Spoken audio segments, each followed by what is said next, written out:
What up, fam? It's your favorite Auntie with Uncle Tendencies, and I'm here with Coach, now joining the conversation presented by Cess Talk Sports. Let's go, y'all. We talking headlines from the sidelines. Coach, we got a lot to talk about today. We're going to go and preview these games. Let's go. We'll go ahead and preview these games. That's right.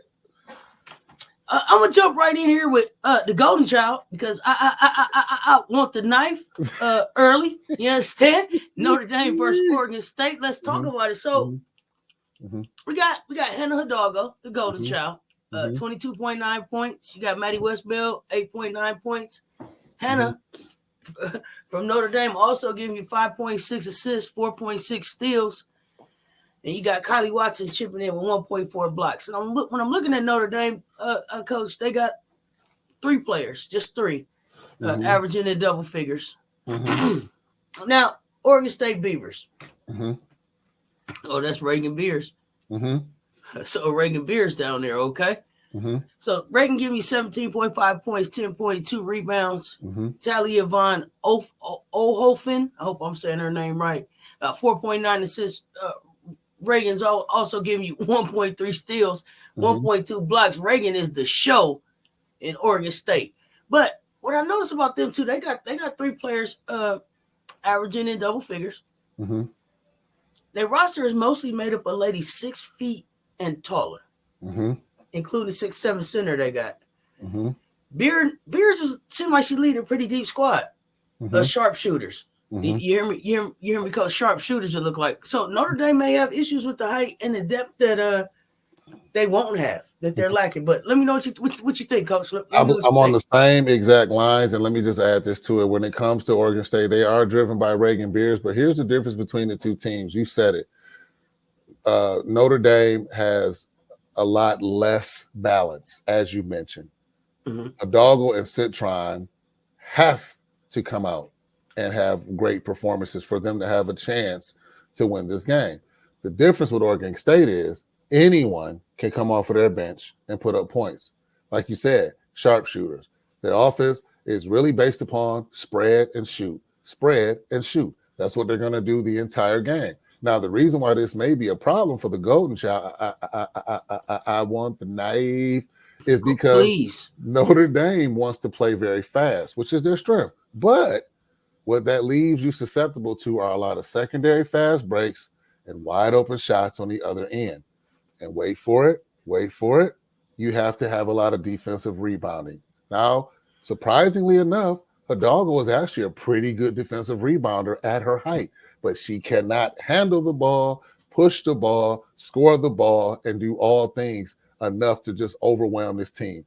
I'm sorry, Coach. There has Ain't to that be what the Golden Child do? It is true, but there has to be a third and a fourth, and I have no idea who that may be, and I'm not trying to disrespect Notre Dame's roster, but there has to be contributions from the others on the bench. The bench has to bring something to this game because Oregon State is going to have scoring off the bench, and the problem is you don't know who's going to do it, so you have to totally agree. Like that somehow.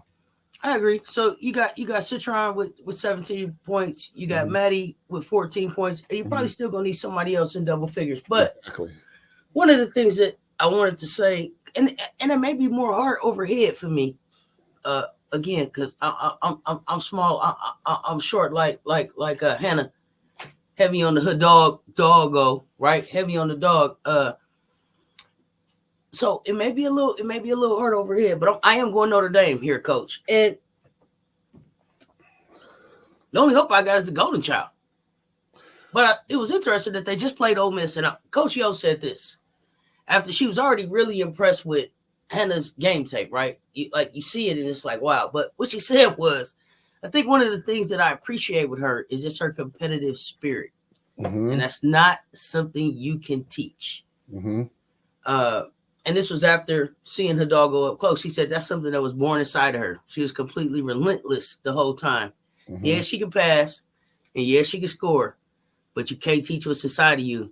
And I think that's her greatest strength. And so this is going to be one of those games where the Golden Child will have to put her team on her back and take them, make it all the way across. Don't spill no water and all of that. You know how it is to get to the knife. She's going to have to take him to the knife this time. I think what they got, about 8 of them left.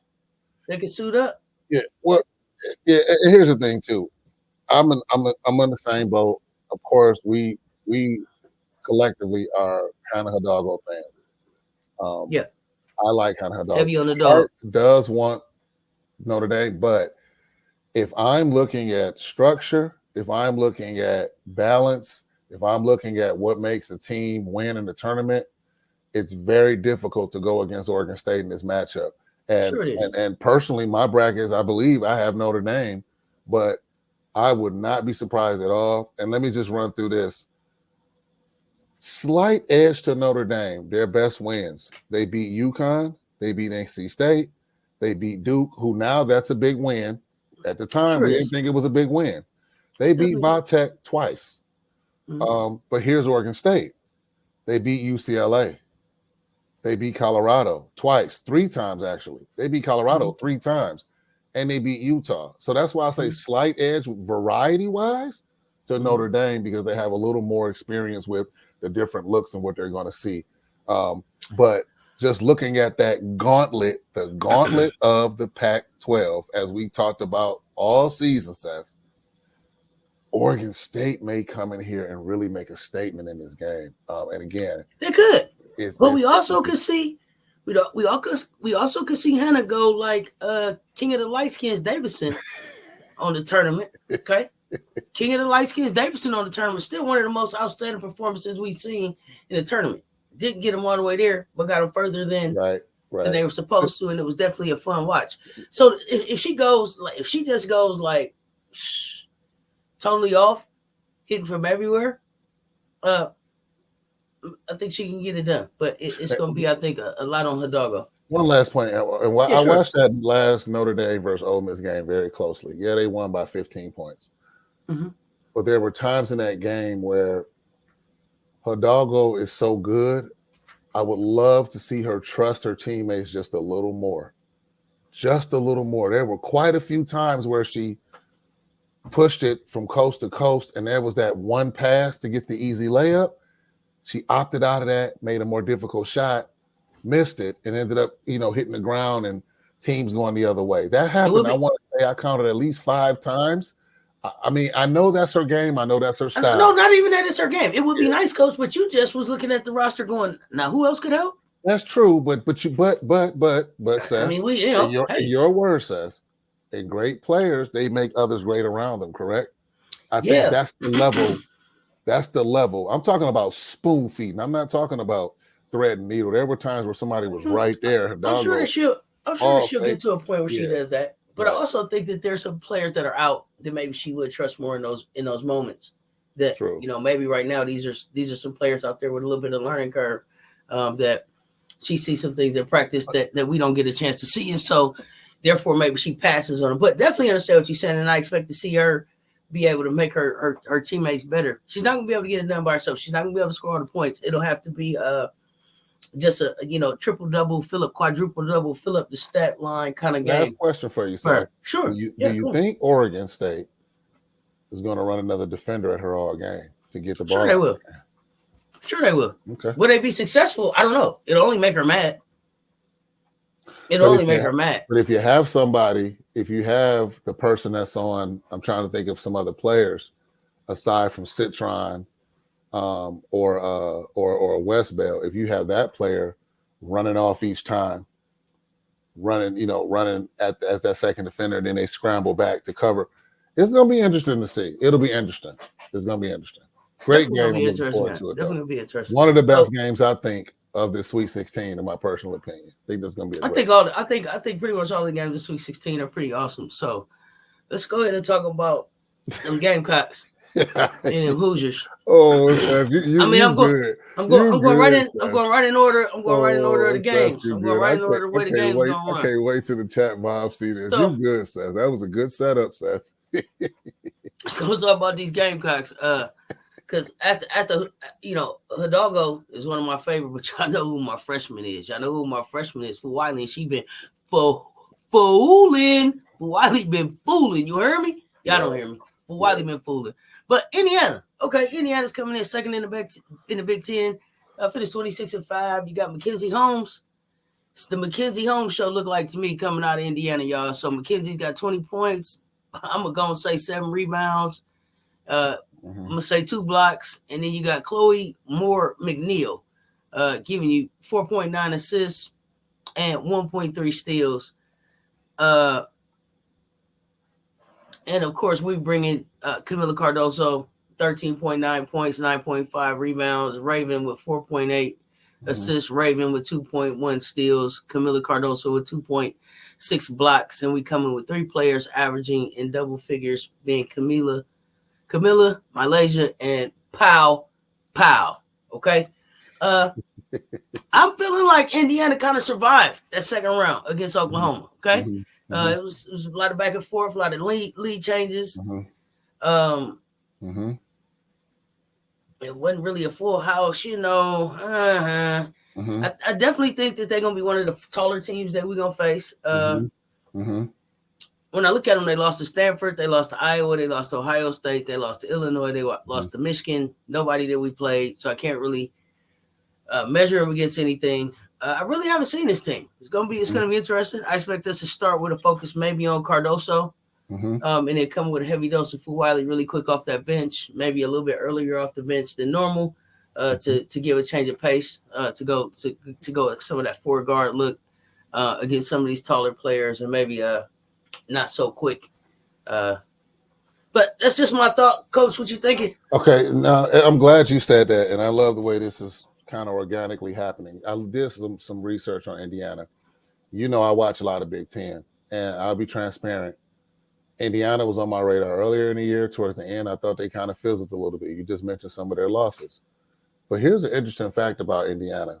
They're the only team in the country that shoots a higher clip than South Carolina in both field goal percentage from 3 and just shooting. They shoot 51% from the floor and 40% from 3-point range. The Gamecocks are 4th and 2nd, respectively. They shoot 49% from the floor and 39% from the 3-point line. You mentioned Ford Mackenzie Holmes. She's shooting 67% from the field, the best percentage in the nation. Now, here's a sleeper. Well, not sleeper to us, but the world is going to get introduced to Sarah Scalia. Sarah Scalia she's 11th from 3-point range. She shoots 43.5% from the 3-point line. Here's another interesting thing about Indiana, and then I'm going to get to the bomb where Indiana fans say, "Oh, Coach Ro." They spread scoring amongst their 5 starters, okay? All 5 of Indiana's starters score in double figures. Holmes with 20, Scalia 16, outside of the starting 5. Here's the point. Outside of the starting 5, everybody listening, they're limited in their production. 12.1 bench points. They're 311th in the country off the bench. What's the young lady name you said? One more thing. 4 of his 5 starters average more minutes per game than any player on South Carolina. So, fans, here we go again with on paper, with the starting 5s, this looks great. But we know that those Gamecocks go 10 deep. I think sometimes they go 15 deep, even though the Rogers can't be 15. Sometimes players come out there and I'm like, I can't tell the difference because of what they're putting up. So here's what I think. I think this game is going to start off way more competitive than people think it's going to be, just because if you've been watching South Carolina all year, that's kind of how their game's been going. Are they toying with their opponents? I'm not going to go that far. I think they're figuring it out. It's almost like a sparring match, a boxing match. Just trying to see, what the style's going to be, what they're going to bring at them. But once they figure it out, mid-second quarter, beginning of third quarter, what typically happens? The law of attrition takes over. They have the rotations coming in, and like you said, arguably one of their best players on South Carolina is coming off the bench. So it's a change of speed. So Indiana has to not only be efficient, they have to have the endurance that they've never had before on this level in order to even compete with South Carolina. So I really gave the Big Ten the business with my shades on last time. I won't bring out the shades because I fully expect Indiana to put up a good fight, but I expect them to lose. I think South Carolina, again, is just going to outlast them. I think they'll win by double digits. It's going to be, again, pretty competitive in the beginning, but yeah, that's what I think overall. Yeah, Don out here setting people running blind 10s. I'm telling you. Now, blind 10, come blind 10. So I'm leading right with that. We set you. You set blind 10.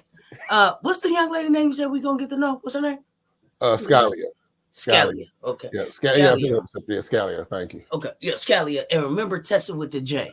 Yeah. Y'all remember Tessa with the J? Because I think she's gonna really introduce herself to the world here as we get away from CLA and into a more neutral arena, I guess is what they're calling it. Even though I think our fam's gonna travel pretty good. I have people in the chat saying, a few different people saying that they would be live commentators for this game because they'll be in the building. Nice. Yeah, it's gonna be interesting. Haven't seen them before. Big Ten has been, could have been stronger. But again, I know the team that came out of there, sharpshooters, I'm sure. But I'm really excited about the way we shooting the 3-ball right now. Malaysia is, Curry brand. That's what she back up there. That's what I say, y'all. Curry brand like that. Bam. She's dropping them. I think she had like 4 in one half. I think she went 5 in the whole game. Really, I've been really impressed by the way that 3-ball started dropping from regular season SEC tournament to right now. Tahina seems like she's got her rhythm back. Bree hitting her shot. Raven, Tessa, a lot of shooters. So I think we can spread them out if we need to, run them if we need to, D them up if we need to, be physical, athletic. So excited to see the game. We'll be live for that one. Coach, anything else on this one? If not, last thing I'll say about this is another daunting fact for Indiana is that they struggled against top tier competition. They struggled, especially away. And their 3 losses against ranked opponents, they lost by an average of 21 points, including, you ready for this? A 32-point loss to Stanford. They split the season series with Iowa, but they lost by 27 points on the road, and they won by 17 at home when they beat them. They defeated Tennessee 71-57, but, they were playing without Rickea Jackson. So does that really count? No disrespect. If their best player's not on the floor, does that really count? Well, yeah. So, again, I expect South Carolina to win big. When I say big on this level, Sweet 16, it'll be double digits. I would not be surprised if they didn't beat them by 20 or so. But, yeah. I expect them to get up. I expect them to get up to playoffs. I don't know if it'll be a 20-point game. I expect us to handle business. But I jump into let's talk NC State, Stanford. So NC State, Asia James, I hope I'm saying her name right. She's averaging 16 points. River Baldwin, 7 rebounds. Sanaya Rivers, former South Carolina Gamecock, 3.8 assists and 2.2 steals. River Baldwin also chipping in with 1.3 blocks. Wolfpacks, they're interesting. They kind of hung around in the top 5 some, and then they got on out of there, second in the ACC, 29-6. They do have, and I'm not sure if all of these players are healthy and playing right now, but they are showing 5 players that are averaging in double figures. And you got Stanford, first in the Pac-12, 30-5 on the season. Everybody talks about Cameron Brink. I'm gonna be honest, I haven't been that impressed with Cameron this season. Juju going in there and dropping that 51 on them really, it stuck with me. It just stuck with me. For somebody going there and just take your cookies like that without a fight, it just for you to beat this, this defensive threat, you average 4 blocks a game, 11.9 rebounds. That girl went there and gave you 51. 51. And I hate to digress, but I have to go back and say this because you mentioned something else about the bench, and I wanted to just mention, if anybody missed it, South Carolina's bench had like 51 in the last game. They outscored North Carolina all by themselves. One thing on that, sir. I'm sorry. I know we went back. We normally don't do that, but let me say this: it's not. South Carolina doesn't have a traditional bench. It's not like, oh, okay, they got the 51 points in slop time. No, they're getting points. I wish there was an analysis to People who play. points. Listen, people who play 2K. This is like the team that you buy when you buy a whole lot of virtual currency and you build your team instead of just playing and getting you some points. That's the type of team we got. This is a virtual currency team. Somebody put $500 into this team here. $500 worth of virtual currency into this stock right here. But back to the Stanford Cardinal. I didn't mean to digress, but I just thought about the bench and I was like, wow, the output that you said that they were getting from their bench compared to what our bench was doing was just like, wow. But Stanford, I'm sorry, you got okay. So Cameron, she's 11.9, 12 rebounds, almost 1 steal, 4 blocks. You got Talana Lapolo giving you 4 assists, and then Kiki Iriafen. I hope I'm saying her name. Kiki is the show. Kiki's what to be worried about, seemed like to me. 19.2 points per game, 11.1 rebounds, 2.3 assists, almost a steal, almost a block, shooting 54.6 from the floor, 76.9 from free throw, 33.3 from 3. Probably not really her game. Folks talk a lot about Cameron, but like I said, Kiki is the one, if you ask me. NC State, they made up of a lot of mostly freshmen, junior, seniors, ranging in height 5'7" to 6'5". Could maybe out athletic them, if that's a strategy. Out physical them, maybe some, maybe outrun them. If Kiki is the biggest problem, probably coming in with the strategy to try to stop her and Cameron Brink as the as not an afterthought. That's not what I want to say. As the second option that they would be looking to shut down. The two-handed monster between Kiki and Brink. I agree, Cess. But I'm just gonna highlight this. I mean, really, even though her second half of the season, since that 50+1 on her,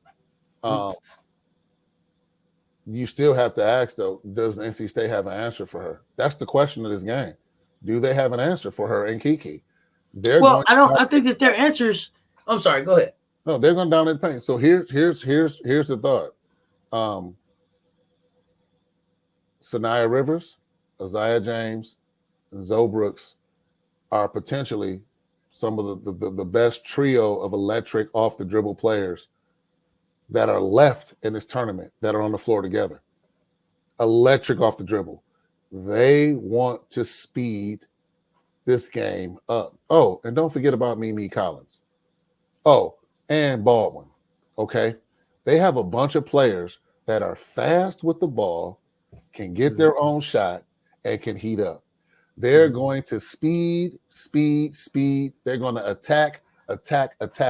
They're the best when they're aggressive, make or miss. I've seen this in both of their games that they played. They have a mentality. We're quicker than you off the dribble. We're going to get to the rim. Now, the reason why they won their last game is because not only were they getting past that first defender, it's almost like the court vision was just off the charts. They were finding the open shooters. But if they're turning you over, you really don't stand a chance against NC State.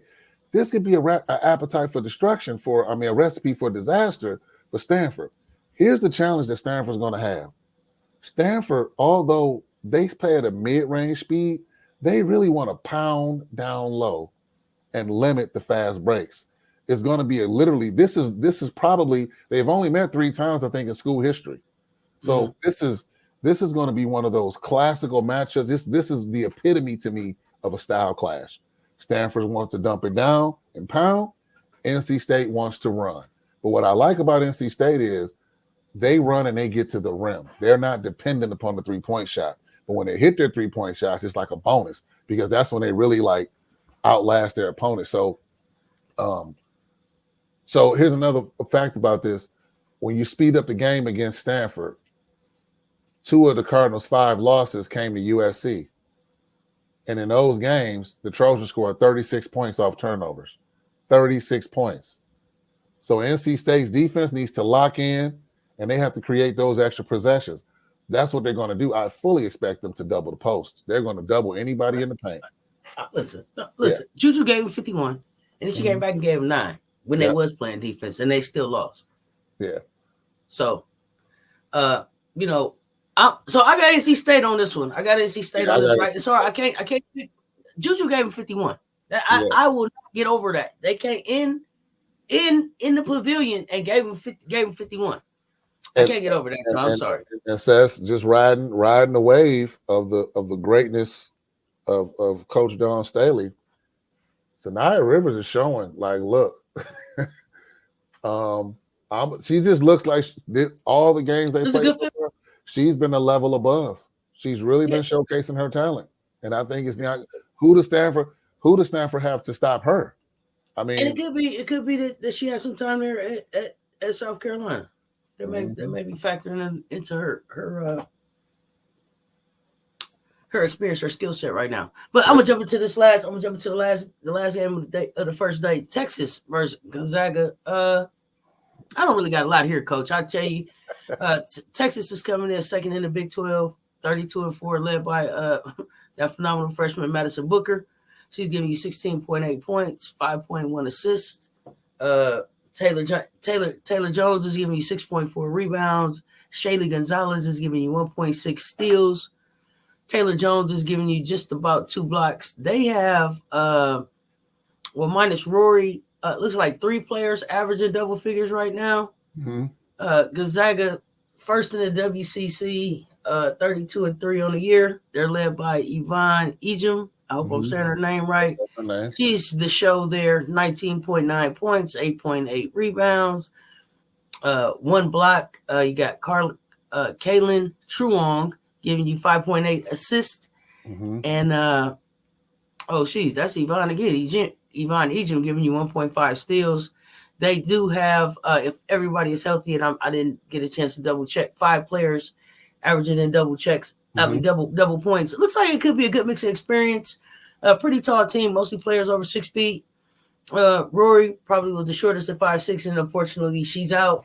So could be a good matchup. I'm going Texas just because I like the phenomenal freshman Gonzaga. Although, as I've said, I think that they are a basketball school and they typically do pretty well in the tournament. But I'm going NC State here. I think that they had some stretches where they were kind of consistent. They were up, ranked a little higher. Huh? You meant Texas. You said NC State. Texas, right? Oh, yeah, Texas. I'm sorry. Yeah, I meant Texas. Thank you.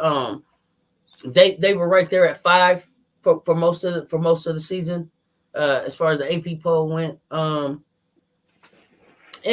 didn't have too much of a drop off after Rory. And pretty impressed with the job that the coach is doing with the injuries that he had down there. So, go Texas here, Coach. Let me know what you think. So here's something I think that plays in Gonzaga's favor. These 2 teams have never met. They've never met. Now, some of the players have seen each other across paths. So, of course, they have. During their tenure in BYU from 18 to 2022, Texas guard Shayla Gonzalez averaged 16 points across 9 games against Gonzaga. So she knows a little bit about what's going on. But as you mentioned, I don't want to be redundant with the standouts for Gonzaga. But I can't stress enough that Yvonne Ejim has to have one of those breakout games for them to make this a game, in my humble opinion. But here's some things about Texas. Texas's best win of the season was against the Huskies. They beat UConn. Which UConn? Number 10 UConn Huskies when they were number 10. Okay. They beat Baylor, they beat Kansas State twice, and they beat West Virginia. But like you said, when you talk about Madison Booker, Taylor Jones, Shayla Gonzalez, Aaliyah Moore, and Shay Howell, they have a chemistry going on that's going to be pretty tough to beat. You got Shayla Gonzalez almost shooting 40% from the 3-point line. You got Taylor Jones averaging almost 2 blocks a game, but she's shooting 60% field goals. She knows her lane, and she gets her points in the paint. You got Aaliyah Moore averaging 11.2 points, but what I'm looking at is her field goal percentage is 53.8%. They go to the rim. I think they're going to be a little more physical than Gonzaga. I mean, Gonzaga, it'll be interesting to see what Gonzaga does. Are they going to try to spread them out, or are they going to try to pack it in? They may see the problem with them trying to spread them out is Texas has great on-ball defenders, and that could result in a lot of turnovers for Gonzaga. So I look for a lot of ball screens. I look for a lot of ball moving from Gonzaga. They're going to have to move Yvonne around a lot. They're going to have to get creative on getting her the ball, because if she has that ball too long down low, you will see a second defender, or you'll see Taylor Jones just dominating down there. What people don't talk about a lot is, what is Yvonne going to do with Taylor Jones? Taylor Jones is extremely physical, and I can see her going down there and really, really banging around.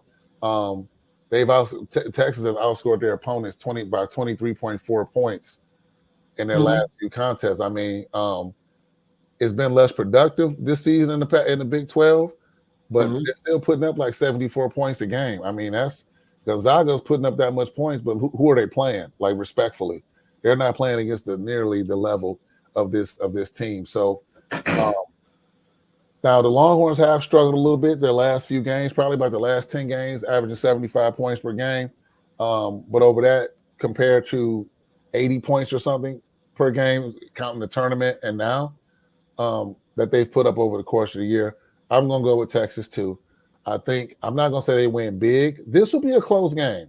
I think it'll be close, but I think Madison Booker's going to be too much for him. I don't see anybody matching up with her. I got it.